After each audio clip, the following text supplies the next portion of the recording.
The Old Oak Tree. Dark was the night, high blew the wind, and heavy fell the rain. When Betsy left her own dear home, ne'er to return again, she left her weary mother's side, fear neither rain nor cold, for she was young and fair to view. 'Twas love that made her bold.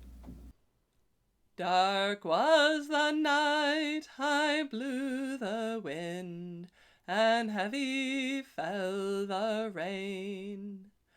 When Betsy left her own dear home, ne'er to return again, she left her weary mother's side, feared neither rain nor cold, for she was young and fair to view.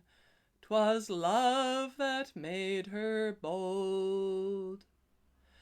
At 10 o'clock that very night, beneath the old oak tree, she'd promised James, her own true love, that with him she would be.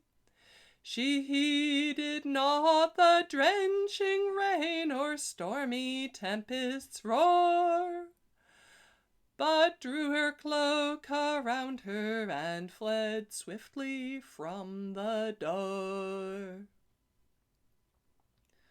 The night passed off and morning came, but Betsy came not home, which caused her mother to weep and mourn, and wonder where she could roam. I'll search the country over and through the desert and wild, until I find my daughter, my darling only child. For 6 long weary weeks they searched the country round, o'er hill and vale and valley, but Betsy was not found. Her mother's heart was broken at the loss of her only child, and in a short time afterward she broken-hearted died. Come all of you who'd like to know the owner of the grounds. It was Squire Macpherson who rode out with all his hounds. They rode up hill and down dale in a jovial company, until at last the fox they lost beneath the old oak tree. 'Twas there the hounds began to bark and fiercely sniff the clay, and all that whip or horn could do could not drive those hounds away. The gentlemen then on the hill, they called for pick and spade.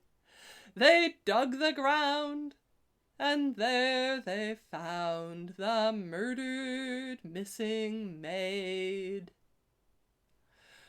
Her body, once so pure and white, was black with wounds and blows, and from her side the blood had gushed and trickled through her clothes.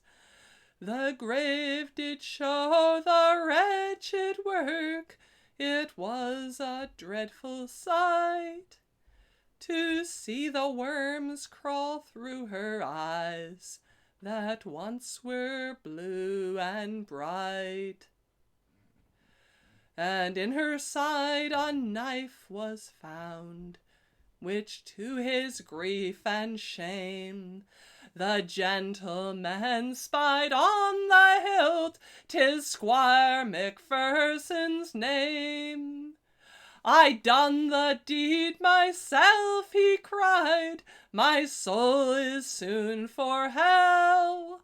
Oh, hide her fair face from my sight, and I the truth will tell. I own I loved fair Betsy, and by my gallant heart I won her to victory, a triumph on my part.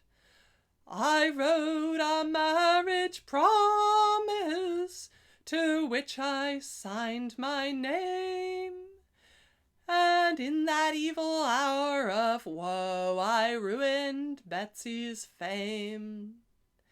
Then every time we'd meet she'd say, "Come, please make me your bride." But I only laughed at her distress, being hardened in my pride. She teased and teased till I grew tired, and then it seemed to me the devil whispered, "Murder her, and then you will be free." So with my knife I knocked her down and plunged it in her breast. I buried her right where she fell, there's no need to tell the rest. As we stood gazing on her cold corpse, I own we'd done our part. He drew a pistol from his belt and fired it through his heart.